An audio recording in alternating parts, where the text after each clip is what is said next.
खत्म हुआ एक दशक का इंतजार। रॉयल चैलेंजर्स एंड कंपनी ने मुंबई को एट वानखेड़े स्टेडियम में हरा दिया 2015 के बाद। और सच में भैया कमाल कर दिया है। अवे पे तो भैया छा रहे हैं।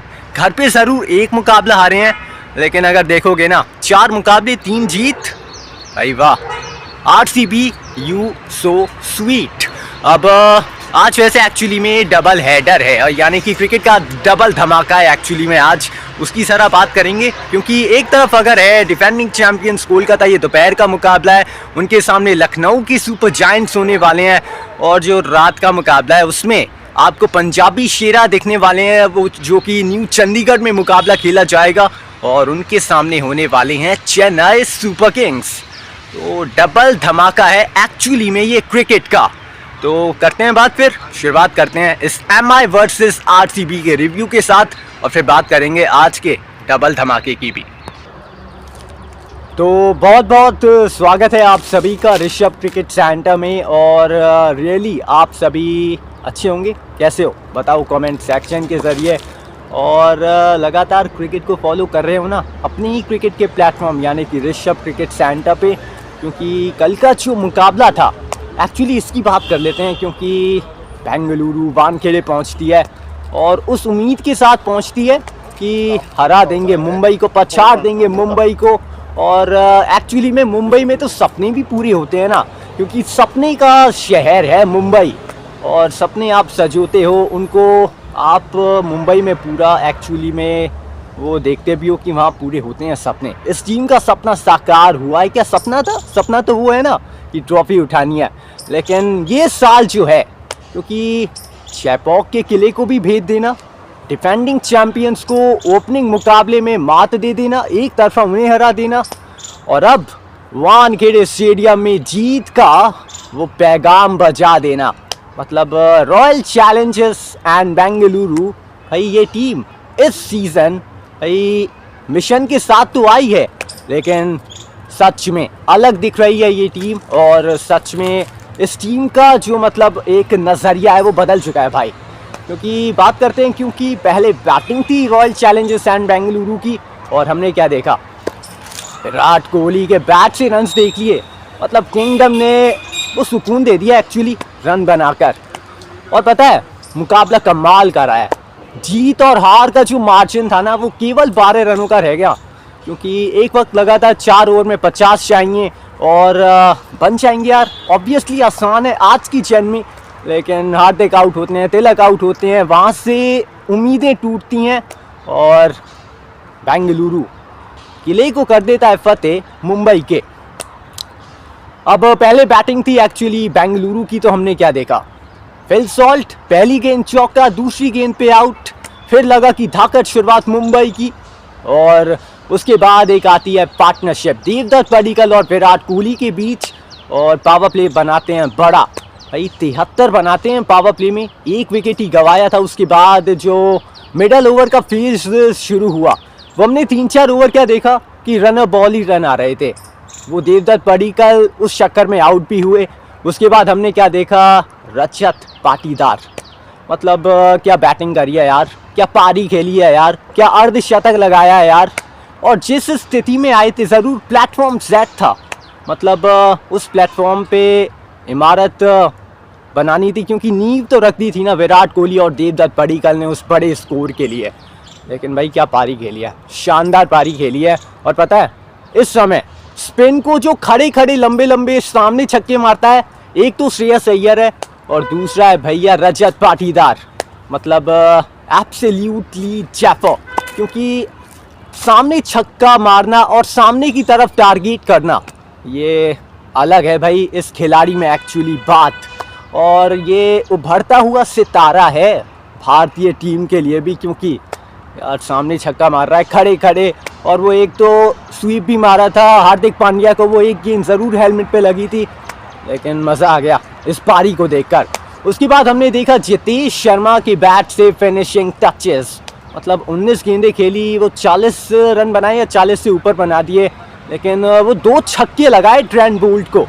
एक तो मैंने देखा वो जस्ट यॉर्कर थी, उसको पीछे छक्का मार देना, और गजब मतलब अजब है, गजब है, इस खिलाड़ी के पास ना कुछ अलग ही काबिलियत है। 221 बनाए कुल मिला के रॉयल चैलेंजर्स एंड बेंगलुरु ने, जिसमें विराट कोहली का अर्धशतक, रजत पाटीदार का अर्धशतक, जितेश शर्मा की फिनिशिंग टचेस, देवदत्त पडिक्कल की एक सुलझी हुई पारी को हमने देखा। लेकिन पता है 222 का टारगेट आसान नहीं होता। हमने इससे पहले देखा था कि 200 का टारगेट चेस नहीं हो रहा था, यहाँ तो 222 थे। और फिर रायन रिकल्टन और रोहित शर्मा से, जो कि इम्पैक्ट प्लेयर के तौर पे उतरे थे, तो आपको एक अच्छी शुरुआत चाहिए थी, लेकिन वो नहीं मिली एक्चुअली में मुंबई को, क्योंकि रोहित शर्मा का बैट तो एक्चुअली में अभी भी नहीं चला है। लेकिन अगर बात करें ना मुंबई की गेंदबाजी की, तो हमने देखा ट्रेंट बोल्ट महंगे साबित हुए भैया, वो 50 से ऊपर रन दे दिए, और जसप्रीत बुमराह विकेट नहीं चटकाई तो रन भी नहीं दिए।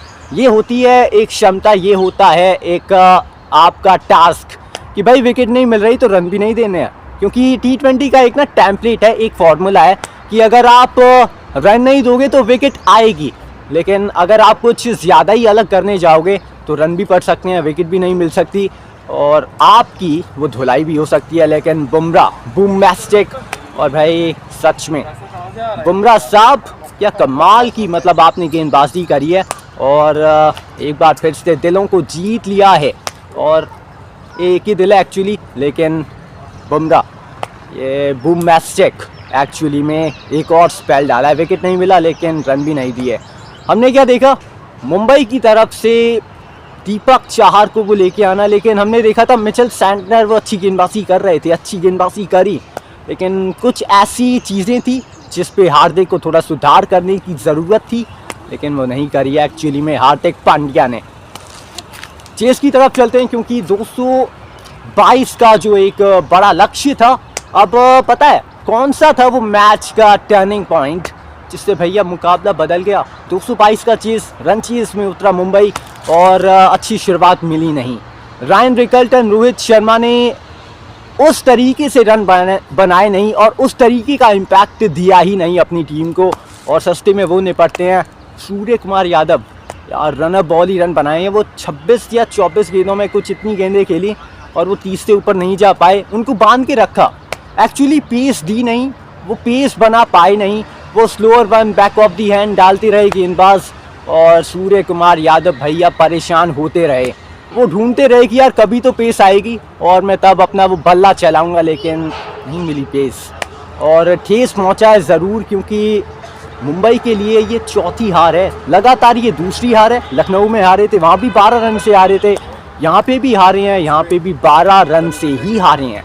अब जिस तरीके का एक्चुअली फिर कंट्रीब्यूट, क्योंकि मैच तो करीब आ गया था लगभग, अब पावर प्ले में उतनी अच्छी शुरुआत नहीं मिली, गवा दिया रोहित को, गवा दिया रिकल्टन को, लेकिन विल जैक्स यार अनफॉर्चुनेटली कहूँगा, क्योंकि आप एक्सपेक्ट नहीं करते कि स्पिनर आके बाउंसर डाल देगा और सॉफ्ट डिसमिसल, क्योंकि कुणाल पांड्या डाल सकते हैं, कुणाल पांड्या ये चीज़ कर सकते हैं, और उन्होंने करा मुंबई के खिलाफ इस चीज़ को।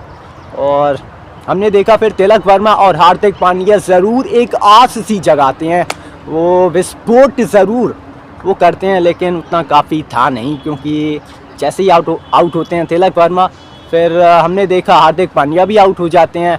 वो कोशिश पूरी करी मुंबई ने कि चेज़ तक पहुंचा जाए, लक्ष्य को भेद दिया जाए, लेकिन भैया यहाँ तो मुंबई के किले को कर दिया फतेह रॉयल चैलेंजर्स एंड बेंगलुरु ने, और विराट कोहली की कंपनी ने जीत को अर्जित कर लिया है। बहुत बढ़िया, रॉयल चैलेंजर्स एंड बेंगलुरु लगातार आपके लिए ये तीसरी जीत है। और पॉइंट्स टेबल में अगर देखें तो मुंबई 8वें स्थान पे है, 5 मैच 4 हार, और अगर आप देखते हो बेंगलुरु की स्थिति को तो भैया ये तीसरे स्थान पे हैं। नंबर 1 पे इस समय दिल्ली है, क्योंकि दुरुस्त खेल रही है और दिलेरी दिखा रही है, और गुजरात टाइटंस आपको दिखेंगे नंबर 2 पे, नंबर 3 पे रॉयल चैलेंजर्स एंड बेंगलुरु। तो स्टेज एकदम वो सेट कर रखा है इन टीमों ने अपने लिए।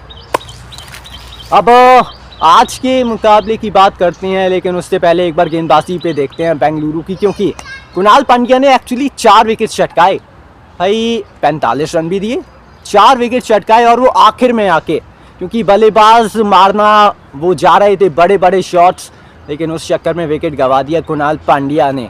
कुणाल पांड्या को एक्चुअली में वो विकेट मिल गया, जिसमें हमने देखा नमन धीर का विकेट था, जिसमें हमने देखा विल जैक्स का विकेट था, और चतुर चालाक और एकदम सदी हुई गेंदबाजी करी एक्चुअली कुणाल पांड्या ने। और अगर आप देखें हेजलवुड भैया वेरी गुड, क्योंकि प्रत्यक्ष को प्रमाण की आवश्यकता एक्चुअली में क्या है, क्योंकि गेंदबाजी वो टप्पा बरकरार रहता है, और अगर आप टप्पी से हेजलवुड को नहीं हटाओगे तो वो भैया डालते रहेंगे, आप परेशान होते रहोगे।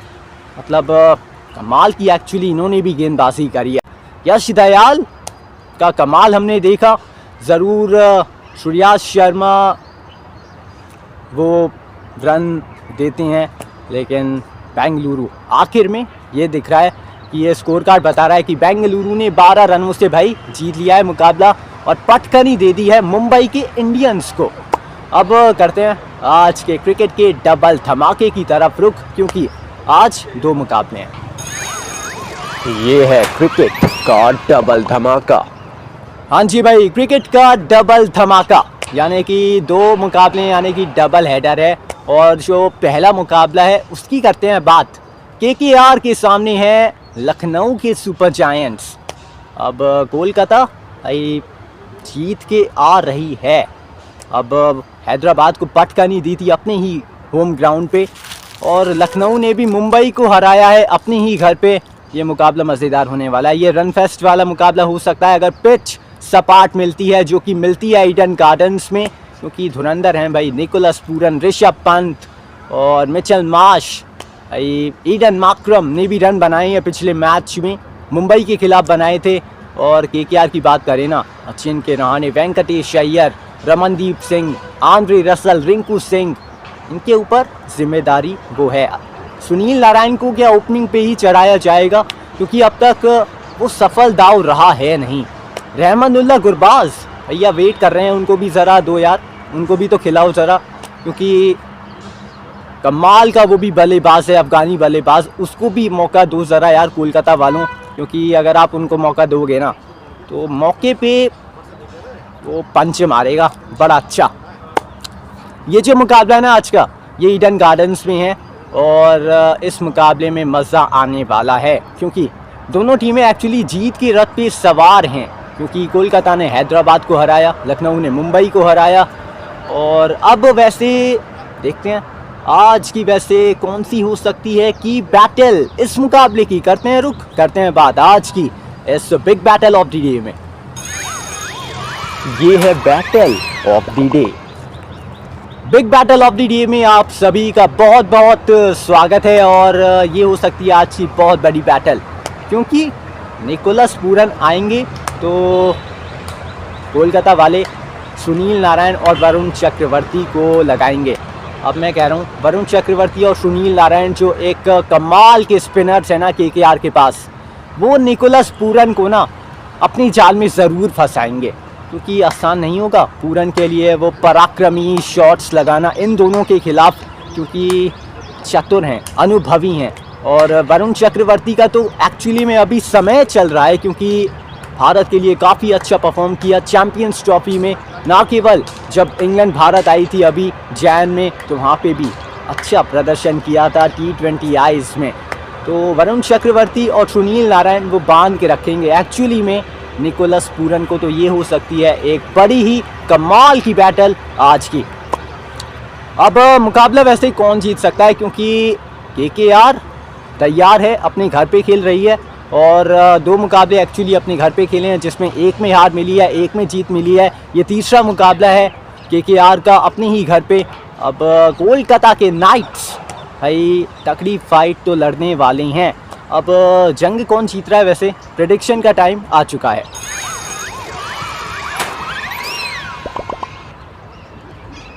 तो प्रेडिक्शन टाइम में मैं जाऊंगा कोलकाता या लखनऊ। दिग्वेश राठी लखनऊ के लिए कमाल की परफॉर्मेंस उन्होंने दी है, तो भैया सुनील नारायण वरुण चक्रवर्ती ने भी ज़बरदस्त भाई परफॉर्म तो किया है ना केकेआर के लिए। तो मैं जाऊंगा इस मुकाबले में केकेआर के साथ। होम ग्राउंड पे खेल रहे हैं और जो जीता है ना मुकाबला हैदराबाद के खिलाफ, वो 80 रनों से जीता था और बड़े मार्जिन से जीता था। और भाई इस जीत से ना कॉन्फिडेंस आया होगा। बैटिंग में ज़रूर थोड़ा सा दिक्कत है क्योंकि स्टार्ट अच्छा नहीं मिल रहा है सुनील नारायण के द्वारा, वो क्विंटन डी कॉक के द्वारा, लेकिन केकेआर के साथ मैंने जाने का किया है फैसला। अब आज के दूसरे मुकाबले की बात कर लेते हैं क्योंकि एक तरफ अगर है पंजाबी शेरा न्यू चंडीगढ़ में एक्चुअली ये मुकाबला, तो दूसरी तरफ है चेन्नई सुपर किंग्स। अब चेन्नई तो यार हार की पटरी पे है, जीत की पटरी पे आना चाहेगी, लेकिन पंजाब तगड़ी है इस समय, तगड़ी खेल रही है, मतलब चड्डे फटे क्योंकि अच्छा खेल रहे हैं। तो उनके खिलाफ मुकाबला रोमांच से भरा होने वाला है। इस मुकाबले की अगर बात करें तो भाई दो मुकाबले जो कि पंजाब ने अवे में खेले थे वो दोनों मुकाबले जीते थे, लेकिन अब ये जो दूसरा मुकाबला है और दूसरा जो कि ये लगातार होम ग्राउंड पे मुकाबला है, तो क्या चीज़ अच्छी कर सकते हैं।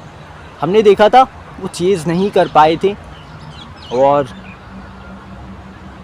हार गए थे मुकाबला। अब चेन्नई की पता है दिक्कत क्या है, ना तो बैटिंग चल रही है, ना ही वो गेंदबाजी में उतनी धार नज़र आ रही है, जडेजा और अश्विन का जादू भी नहीं चल पा रहा है, और चेन्नई के लिए ना ये थोड़ा सा चिंता का विषय है। अब महेंद्र सिंह धोनी यार फिनिशिंग टचेस देनी होंगी यार, कमाल करना होगा यार, रन बनाने होंगे, क्योंकि माही के बिना चेन्नई वो संपूर्ण नहीं है। माही लिख दो यार, जीत की स्याही लगा दो यार, क्योंकि जीत है ज़रूरी चेन्नई के लिए, क्योंकि अगर बढ़ना है आगे, क्योंकि पहला हाफ ना हम 7 मैच को वो काउंट करते हैं, पहले 7 मैच और जो अगले 7 मैच, तो ये जो पहला हाफ है ना ये ख़त्म होने वाला है। अब हालत यार इतनी ख़राब है, मात्र एक मुकाबला जीते हैं। तो हमने क्या देखा है, SRH उनकी भी स्थिति ऐसी है, मुंबई इंडियंस जो कि कल हार गए उनकी भी स्थिति ऐसी है, और अब चेन्नई सुपर किंग्स यार चैम्पियन टीम है, चतुर टीम है, चालाक टीम है, जीत की पटरी पे ज़रूर लौटना चाहेगी। अब मुकाबला ज़बरदस्त होने वाला है क्योंकि पंजाब के पास जो टीम है भाई कमाल टीम है, क्योंकि श्रेयस अय्यर का फॉर्म है, Priyansh Arya, Prabhsimran Singh, Glenn Maxwell, Marcus Stoinis, Shashank Singh, Nehal Wadhera. भैया पंजाब का ना नया शेरा है ये, और इसके ऊपर आप आज नज़र रखिएगा। बैटिंग आएगी तो बढ़िया बैटिंग करेगा और बढ़िया बढ़िया शॉट्स लगाएगा, और एक बार फिर से बताएगा कि टैलेंट है, प्रतिभा है, और उसको बार बार दिखा रहे हैं निहाल वडेरा। तो आज की बैटल कौन सी हो सकती है पता है, आइए पता करते हैं। ये है बैटल ऑफ द डे। तो big battle of the day में अगर देखें तो बैटल ये वाली हो सकती है, क्योंकि Glenn Maxwell versus Ravichandran Ashwin. अब भैया अश्विन का फॉर्म उतना अच्छा नहीं है, लेकिन मैक्सी अगर चले, बिग शो का अगर हमें शो देखा तो मैच तो आंधी की तरह उठ जाएगा चेन्नई के लिए, लेकिन ऐसा होना नहीं चाहिए यार। और अगर बात करें ना तो ये बैटल मज़ेदार हो सकती है, Ravindra Jadeja versus Glenn Maxwell, तो ये बैटल भी अच्छी हो सकती है, अश्विन वर्सेस मैक्सवेल और जड्डू वर्सेस मैक्सवेल। तो इस बैटल पे आप नज़र रख सकते हो। खलील अहमद टेस्ट लेंगे एक्चुअली में प्रभसिमरन सिंह का, और इस बैटल पे भी नज़र रखिएगा। Khaleel Ahmed versus Shreyas Iyer. Iyer in form है, वहीं खलील ने भी विकेट्स चटकाए हैं। अब दोनों टीमों में से कौन वैसे बाजी मार सकता है, किसका पलड़ा भारी है। पंजाब अपने घर पे खेल रहा है, लेकिन घर पे जो रिकॉर्ड है ना वो बताता है कि इतना ख़राब खेलते हैं कि घर पे वो जीत रूठी पड़ी है पंजाबियों से। लेकिन नया सीज़न है तो इस आदत को बदलिए, इस रिकॉर्ड को, इस स्टैट्स को चेंज करिए, और अच्छा मौका है कि आज चेन्नई को हराइए, अपनी तीसरी जीत को अर्जित करिए। और चेन्नई के लिए भी वैसे जीत तो बहुत बहुत ज़रूरी है, बहुत इम्पॉर्टेंट है ये जीत एक्चुअली में CSK के लिए, क्योंकि अगर टूर्नामेंट में बने रहना है ना यार, आखिर में जाके कितनी ही जीत लोगे, भले ही जीत जाओगे, लेकिन उस स्थिति में नहीं आना चाहते ना आप, क्योंकि वो दबाव वाली स्थिति होती है, तो नहीं जाना चाहते यार आप उस सिचुएशन में। तो चेन्नई वैसे जीतना चाहेगी, क्योंकि उनके पास पॉजिटिव है। ऋतुराज गायकवाड़ का ज़रूर बैट नहीं चला है, लेकिन चल सकता है आज। डेवन कॉनवे, रचिन रविंद्र, क्या दोनों खेलेंगे? क्या दोनों ओपन करेंगे या ऋतुराज ओपनिंग के लिए आएंगे? और अगर ऋतुराज आएंगे, उन्हें आना चाहिए वैसे। बहुत सारे क्वेश्चन है ना, जवाब मिल जाएगा, क्योंकि प्रेडिक्शन टाइम का अब एक्चुअली में वक्त हो चुका है और ज़्यादा वक्त है भी नहीं एक्चुअली, क्योंकि टाइम ख़त्म हो रहा है। तो अब प्रेडिक्शन टाइम की तरफ एक बार रुक कर लेते हैं। प्रेडिक्शन टाइम में अब किसका पलड़ा भारी है, पंजाब या फिर चेन्नई? यार चेन्नई इस समय हार रही है, और वहीं अगर पंजाब की बात करें ना, तो टीम यार बेटर लग रही है और इन फॉर्म है ये टीम। तो मैं चाहूँगा पंजाब के साथ। ज़रूर हारे हैं मुकाबला, लेकिन लड़े थे, झगड़े थे, कुछ पॉजिटिव हैं जो कि अभी भी पंजाब के पक्ष में हैं। चेन्नई को जीतने के लिए काफ़ी हद तक बहुत कुछ सुधारना होगा और जीत की पटरी पे लौटना ही होगा। तो मैं जा रहा हूँ पंजाब के साथ। और आज के लिए और अभी के लिए बस दोस्तों इतना ही है, और अब आपसे मेरी अगली मुलाकात होने वाली है कल। तब तक के लिए take care and goodbye. और फटाफट से अपने इस YouTube के चैनल को फटाफट से सब्सक्राइब कर दीजिए, नोटिफिकेशन की घंटी को दबाना मत भूलिएगा। और वीडियो पसंद आई हो तो लाइक का ऑप्शन है, उसको भी दबा दीजिए, और फटाफट से शेयर कर दीजिए अपने इस प्यारे से क्रिकेट के प्लेटफॉर्म यानी कि ऋषभ क्रिकेट सेंटर को। अगली मुलाकात कल होती है, तब तक के लिए take care and goodbye. I hope आपने हमारी वीडियो को एंजॉय किया होगा दोस्तों। Thank you for watching.